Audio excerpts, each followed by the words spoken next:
Selamat pagi, siang, atau malam, Bu dosen dan teman-teman sekalian. Kami kelompok 10 akan mempresentasikan mengenai penyebaran berita hoaks di masyarakat dan bagaimana cara mengatasinya. Next. Dan kelompok kami terdiri dari Dava, Ihsan, dan saya sendiri Mahardika Putra. Oke, di sini saya akan menjelaskan apa itu hoax. Hoax itu sendiri adalah berita bohong. Berita hoax itu adalah informasi yang sesungguhnya tidak benar, tetapi dibuat seolah-olah benar adanya. Hal ini tidak sama dengan rumor, ilmu semu, atau berita palsu, maupun April Mop. April Mop sendiri berbeda dengan hoax. April Mop adalah sebuah lelucon yang dibuat di bulan April untuk menjahili atau memberikan kesan lucu kepada teman-teman atau keluarga sendiri. April Mop sendiri mengandung arti yang fun dan bersenang-senang. Sedangkan hoax itu adalah menuju ke penyesatan dan sesuatu hal yang tidak benar. Tujuan dari berita bohong adalah membuat masyarakat merasa tidak aman, tidak nyaman, dan kebingungan. Mereka seolah-olah merasa bingung atau tidak mengetahui hal yang sebenarnya, tetapi mereka menganggap itu sesuatu hal yang benar adanya. Dan itu benar-benar terjadi. Next.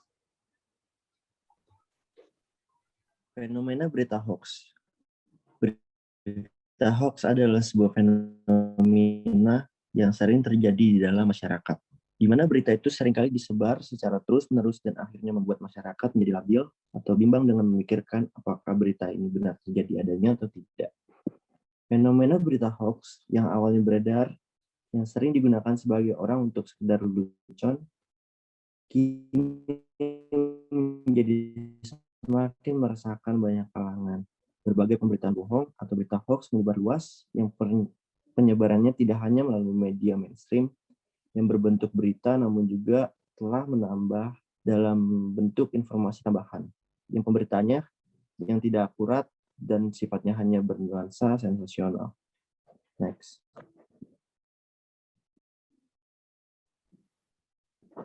Dari fenomena hoax tersebut menyebabkan dua reaksi dari para penerimanya. Salah satunya adalah orang-orang yang tidak peduli atau tidak mau tahu. Melalui sikap seperti ini, masyarakat tidak akan mudah percaya akan berita hoax. Dan sikap seperti ini juga yang merupakan hal yang positif. Tetapi, apa sih yang dimaksud dengan sikap tidak peduli? Sikap tidak peduli yang dipunyai golongan masyarakat ini adalah sikap teliti dalam menganalisis berita yang diterimanya. Sikap seperti ini menunjukkan pemikiran cerdas dan penyaringan informasi yang berkualitas. Analisa berita hoax dapat diteliti dengan berbagai cara. Salah satunya adalah dengan mempertanyakan sumber dari berita tersebut. Next. Nah, dan yang selanjutnya kategori kedua adalah masyarakat yang mudah sekali percaya akan berita hoax.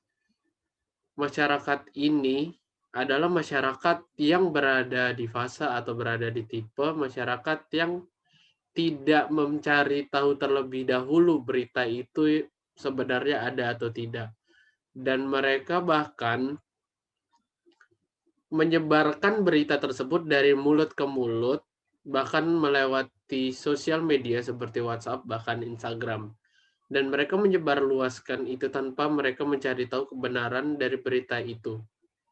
Dan sehingga penyebaran berita ini semakin luas, dan orang-orang yang berada di tipe ini, masyarakat yang mudah sekali percaya akan hoax ini, mereka akan percaya dengan berita ini dan mereka akan semakin menyebarluaskan berita ini. Sehingga berita hoax yang beredar akan semakin banyak dan tidak tertahan lagi. Dan orang-orang yang merasa mudah sekali dan percaya akan berita hoax ini, mereka akan langsung menghakimi atau menjudge suatu berita dan mereka akan mempercayai berita itu 100% walaupun mereka tidak mengetahui kebenaran dari berita tersebut. Next. Ada 2 poin penting yang harus dilakukan oleh masyarakat khususnya di Indonesia. Yang pertama, mencari kepastian terlebih dahulu Dan yang kedua, tidak menjadi orang yang mudah terpercaya dengan sesuatu hal yang belum ada kepastiannya.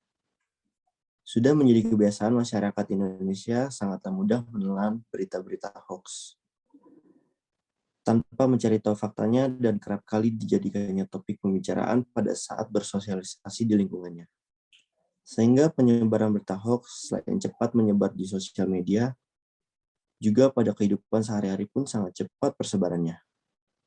Next.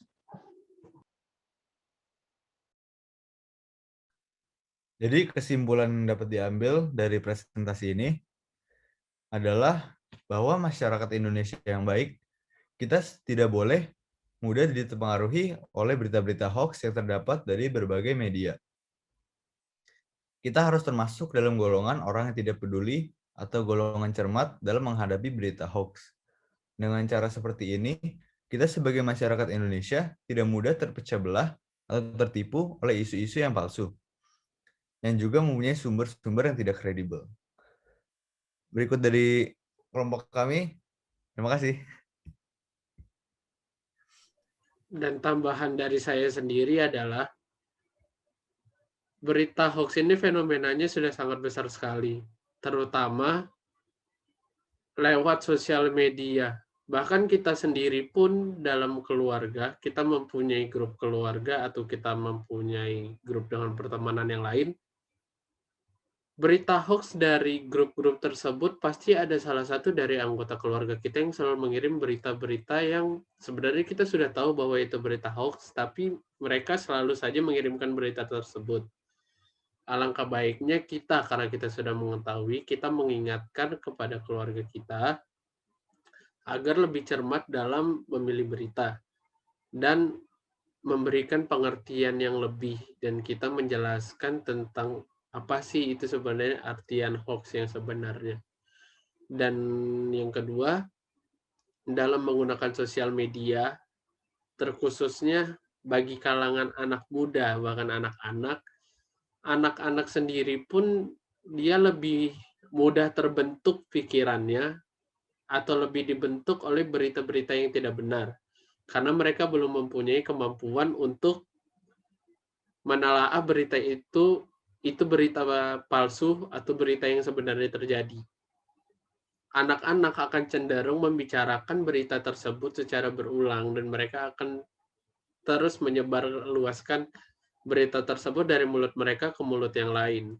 Sehingga jika mereka bermain bersama anak-anak yang lain atau menjelaskan kepada anak-anak yang lain, anak-anak tersebut juga akan mengikuti apa yang disampaikan oleh anak tersebut.